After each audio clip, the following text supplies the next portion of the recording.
What up, what up, what up, what up, what up, what up, what up? What's good? What's up, people? What's up? I'm back. It's me, L Teddy 27, and we're here for our favorite time of the week. It's time for our review for Insecure, Season 4, Episode 9.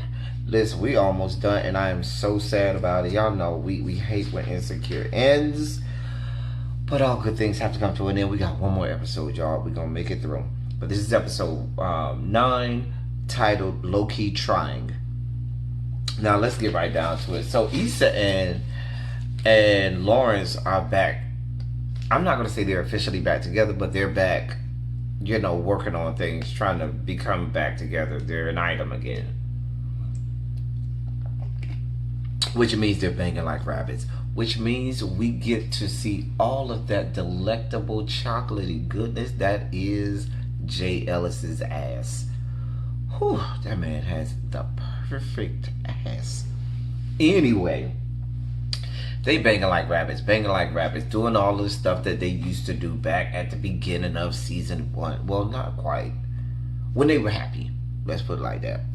Anyway, so somewhere in this, because they finally have a talk, and Issa kind of asks him, what is this? And he says, what do you want it to be? Basically saying, listen, I'm down for whatever. She has some apprehensions. One, she didn't know whether or not he was really over Condola. He tells her, yes, I'm over Condola. We talk, it's done, finished. But she's apprehensive of going to San Francisco with him if he should land a job in San Francisco. I don't know why. I mean, if we're being honest, she really doesn't have a decent job in LA, so there's nothing really holding her back from going to San Francisco with Lawrence. I'm just saying. Anyway, so she did tell Lawrence about Nathan because Nathan wanted her to help him move and stuff like that. So she told Lawrence, because she said she wanted to be honest and not keep anything from him, so she told him about Nathan and so forth. And Lawrence was kind of like, he did the whole cute little Lawrence thing where he does the look, it's so adorable, so adorable. Anyway,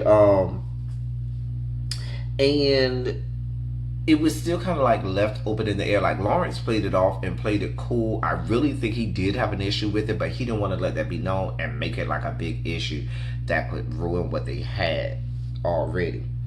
We then see Molly's at the therapist. Now, therapist lady got Molly together. Okay, read her rights and told her, bitch, you don't have to always be right. Girl, you always standing on these principles and standing on, well, I was right, and people need to, and when I'm right, I don't have to conform, or I don't have to apologize, this, that, and the third. And sometimes it's not about, listen, men have been doing this since the dawn of time, okay?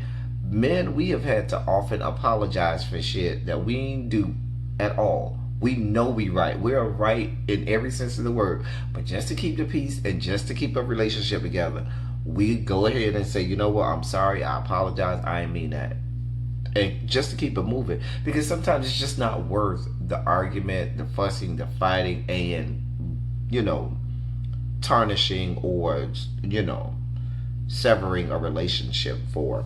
And that's something that Molly, and a lot of women, for that matter, just have not learned. Because I mean, it may be our fault as men for conditioning you all to think that you're always going to have somebody apologize when they don't have a reason to.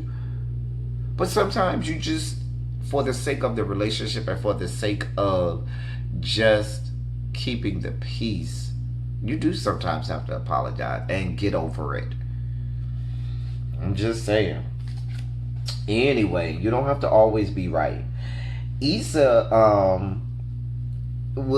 Issa was trying to get somebody to talk to about the Nathan situation, whether or not she should go see Nathan, what she should do about Lawrence and everything. And Kelly was unavailable. Also, there goes my light. One of my lights. Also, her brother, she called Amal, who's still a whole ass snack. And Amal was like, girl, whatever you want to do, I'm not here for you. You ain't paying me. So, girl, I don't have that kind of time. Bye, girl. And kept it moving. Then, She finally gets ready to call Molly. She calls Molly, and then we have. I was so horrified when they had this like dream sequence where Molly kind of went off on her when she called her. But I'm so glad it wasn't true because the way Molly went in on Issa, I was like, oh god, oh god, oh god, oh god, oh god, and I was like, oh, it was a dream. I was like, whew. Anyway, so she calls Molly and invites Molly out to brunch, and Molly acquiesces and says, "Sure, I'll go." And Molly's real still and dry with Issa. Y'all know I've been Team Molly, but in this case, I'm not Team Molly right now. This episode, I was totally off the Molly train. This episode, Molly train. I sound like I'm taking Molly's now. Anyway, they go to brunch. They don't work nothing out. They talk, fluff around the surface, but they don't work nothing out. They don't talk it out at all. And Issa, you could tell Issa was trying. I mean, Issa put out the olive branch first by even inviting her to brunch, and Molly was not here for it. Molly came late. Molly was all in her attitude, and Molly was not trying to give Issa the time of day. And I just didn't like how she came to that brunch like that. Now, when she went back over to Andrew's house, Andrew kind of told, was it her house? I don't know. I think it was Andrew's house. Andrew told her, said, well, why didn't you try to meet her halfway? Like, why didn't you try more to talk about it and talk through it and work things out? And she, did what Molly did. Totally, ignored what the doctor told her and so forth, and she's just not trying. And Andrew told her she's trying, and Molly is wrong for even getting mad with Andrew because she knows, like Andrew told her, he's on her side, but he's trying to get her to mend fences with her best friend. She needs her best friend just like her best friend needs her. Anyway, Lawrence is back in San Francisco. He's got interviews that he's for some of these companies, and he thinks one of them went well, and he may end up getting a job there. Let's cross our fingers. And then we see Issa goes and helps Nathan. Like, now, Issa opened that door, and that Nathan, dear God. Ooh, fine as wine, fine as wine, fine as wine. Jesus God. Ooh, Lord, that's when you look at something like that, that's how you know there's a God that sits up high and looks down low. Ooh, Jesus. Listen, one thing I can say about Insecure, they never disappoint with the male casting. Never disappoint. Anyway, Nathan, at the beginning when Issa first got there, Nathan was on some assholery type shit. I didn't like his vibe. Especially when she told him about Lawrence and he started going in on Lawrence and everything, and she wasn't here for it. And eventually she said, well, at least he does express himself with his word. Basically, she was saying, at least he didn't ghost me. And that's when he told her about his mental illness, and she felt bad, this, that, and the third. And why do I have on this horrible shirt that has this awful v-neck that's just, now you're going to look at the horrible neck on this collar on this stupid shirt. Anyway, it was bad, but eventually they got to a point where they were able to, get it back in the pocket, get it back together, and, just chill and hang out and everything and so forth. Now, mind you, Issa had told Molly that she was getting back with, or trying to, get back with Lawrence. Put a button in that. So the next thing you know, we see Molly showing up at Andrew's house. Molly done brought takeout and everything. Next thing you know, Molly thinking one thing. Who comes in the door? Nathan. With who? Issa. Ambush. Can we say ambush? Then, with Issa being with Nathan, and they looking like they on a whole ass date, and Issa just told Molly that, she's supposed to be trying to get back with Lawrence. Like, yeah. So then they started playing this game that I gotta play with my friend. The whole oh no. Before that. Shouts out to Issa Rae for paying homage to old school YouTube. Shouts out to old school YouTube. It's so cold in the D. It's so cold in the D. How the fuck we supposed to keep peace? It's all of the niggas right. Murking and doing time. It's so cold in the D. How the fuck we supposed to keep peace? It's all old school YouTube. You gotta be old school YouTube.